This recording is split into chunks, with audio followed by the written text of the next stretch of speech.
could just do a video, and then that way we could see everything. James Cameron is over there. Let's zoom up on him. It's out of focus. You cannot see anything except for a bright light.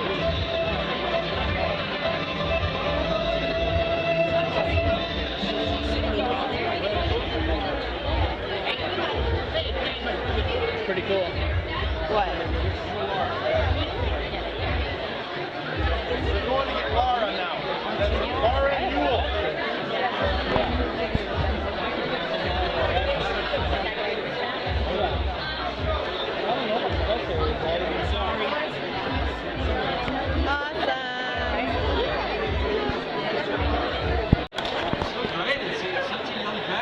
Expecting all these, kind of 80-something rich people.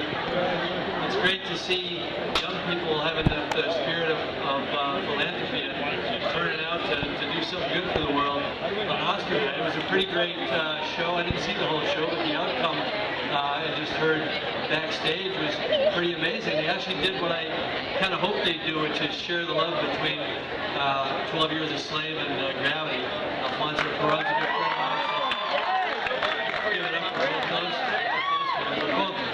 Both really great films. It was really an embarrassment of riches this year, as an Academy member, having to vote on this. It was a tough call in some of the acting categories. A lot of really great work.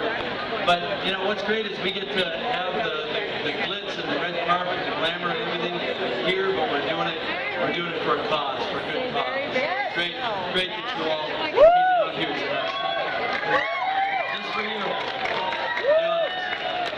I usually, sit at home and watch with a few friends, and we kind of have a betting pool. It's like a $1 betting pool, and so if you win, you can make easy 18, 19 bucks if you do it right. The problem is my wife Susie always wins. I don't know how she does it year after year, 3 years in a row. I watch all the screeners and I just lather on and make all my comments, and she sits there very quietly, doesn't say a word. Then she goes off and does her picks. We have our own little home ballot. And, she always wins. I don't know. She's cheating somehow. I figured out how she's doing it yet. Yeah. So I do sometimes. I've been nominated myself, and I've gone to the Academy Awards myself. I've been nominated twice for directing in Best Picture, once for Titanic, once for Avatar. Thanks. It looks like so much fun from the outside, let me tell you. I never want to go through that meat grinder again. It is nerve-wracking. On the big night, you honestly reach this point, right before they read the envelope out loud, where you pray. You don't have to get up and give a speech in front of hundreds of millions of people. You just wish, at that moment you either want to lose or just die of a heart attack and get the thing posthumously. So, by the time I was sitting there for Avatar, I was actually praying that Catherine Bigelow would win, because I already knew what it felt like from Titanic to go up there and say some dumbass thing like I'm the king of the world, and then you have to live with it for decades afterward. And you're telling yourself the whole time that it's enough to be nominated. Look at the other nominees. You're in a world-class company. You don't really need to win. It's okay. And all the nominated movies are so different artistically, and they're about so many diverse aspects of, the human condition, that it's really impossible to judge one over the other. It's just ridiculous to pick one. However, having been on both sides of it, it's better to win. All right, look, tonight we're here to celebrate movies and celebrity and the red carpet and all that madness, but we're doing it with a conscience. This evening, I think of it as a nexus between art and activism, glamour, and the hard realities out there for a lot of people.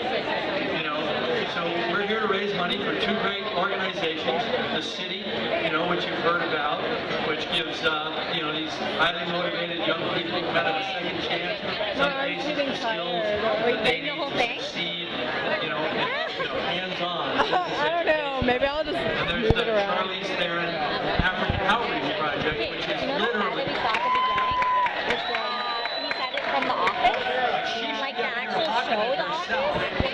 But Ew. Like, you're up there remember? somewhere, Oh, Charlize. no. Great work. From the I mean, promoting you know, office.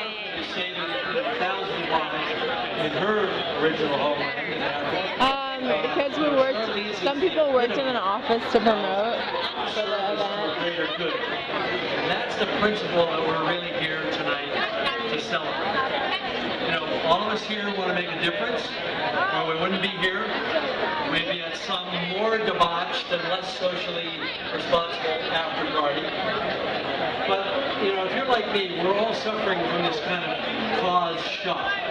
Like there's so many causes, there's so many problems in the world, And which problems are really worthy of our time, our money and our energy? Because, most of the things that people fear have little to do with the things